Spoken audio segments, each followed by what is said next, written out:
Welcome to today's episode of the EdUp AI podcast. I am here with Nicolas Gertler, who is the CEO of Mylon Education and the AI ambassador at Yale. And he can speak a lot about the student experience and responsible AI. So, Nicholas, here's my question for you.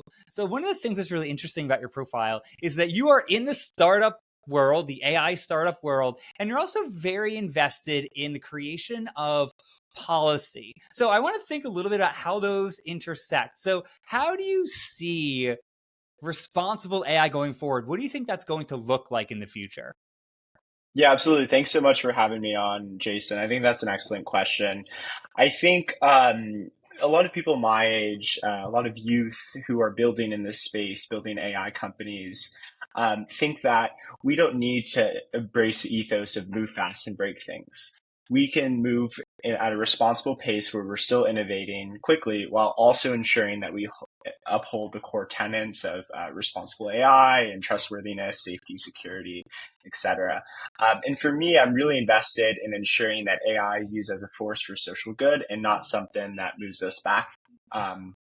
So I think, it's really important for companies to be able to embrace this idea that, yes, we can build responsibly, we can innovate. And I think on the note about responsible I think, within the education system, there's a lot of ambiguity for students and even teachers about what responsible AI actually entails.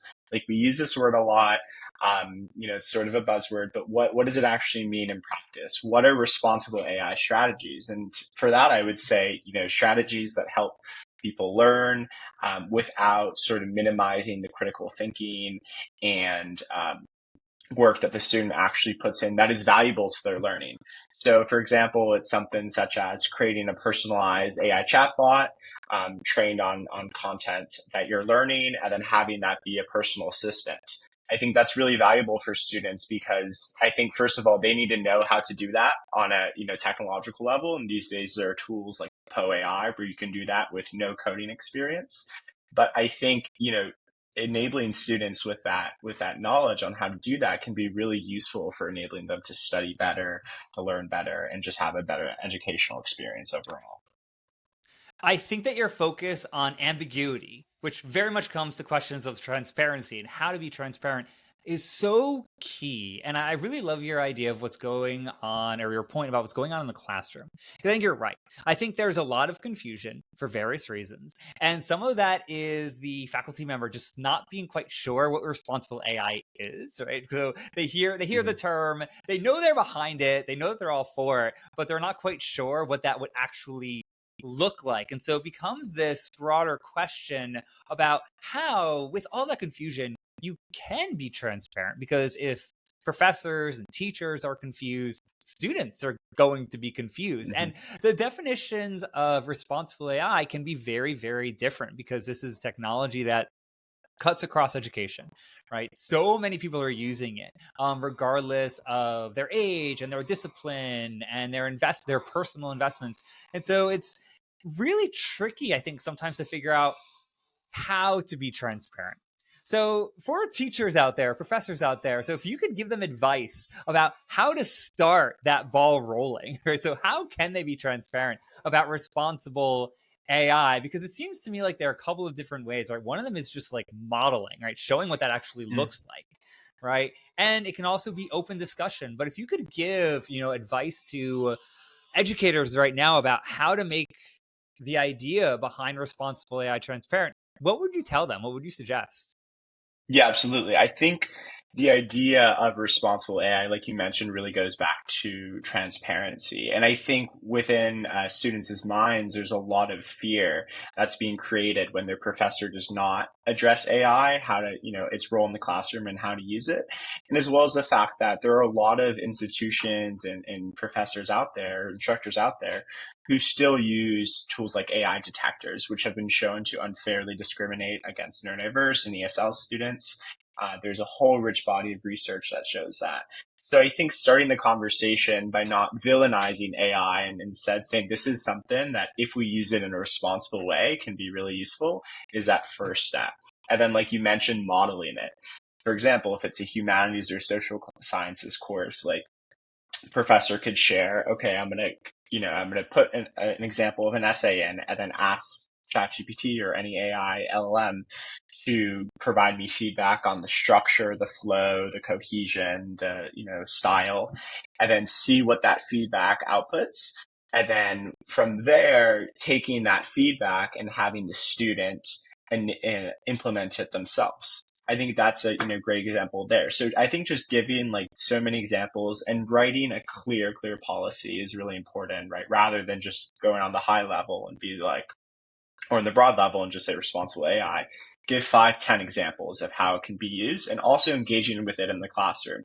Showing the limitations of AI is also equally important.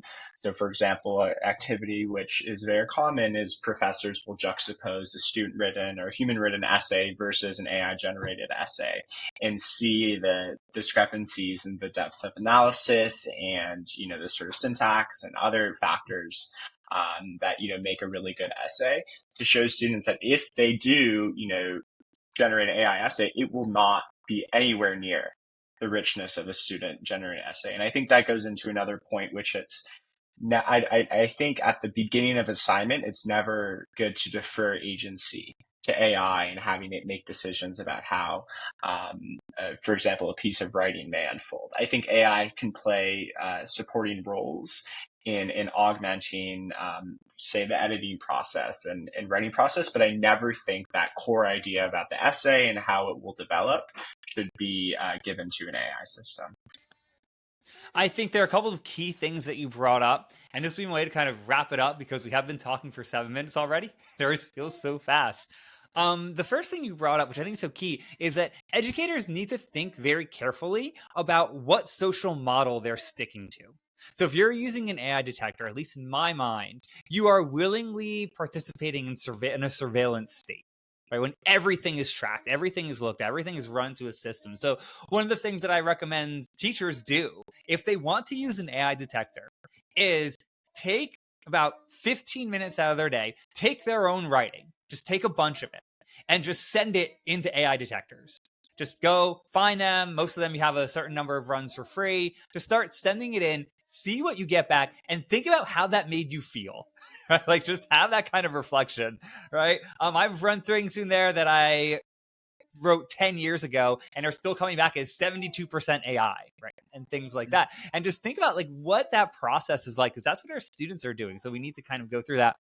The other point that you mentioned is being very careful about when agency is being offloaded.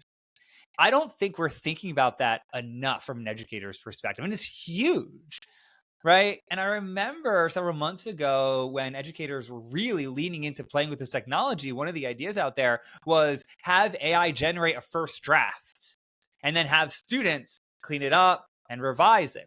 And what you do, especially if it's early on in the semester, is you immediately offload agency. So for me, we need to be extremely careful about that. That we don't want to create education systems where it's just a human in the loop. I think we actually want education systems where humans are at the center, and those can be very different things, depending, on the context and what we're teaching. And that's it. That's the end of our conversation. Thank you so much for coming on, Nicolas. It was fascinating to get your perspective and hear a little bit about the startup side and the student side. And thank you so much for coming. Thank you. It was a pleasure, Jason.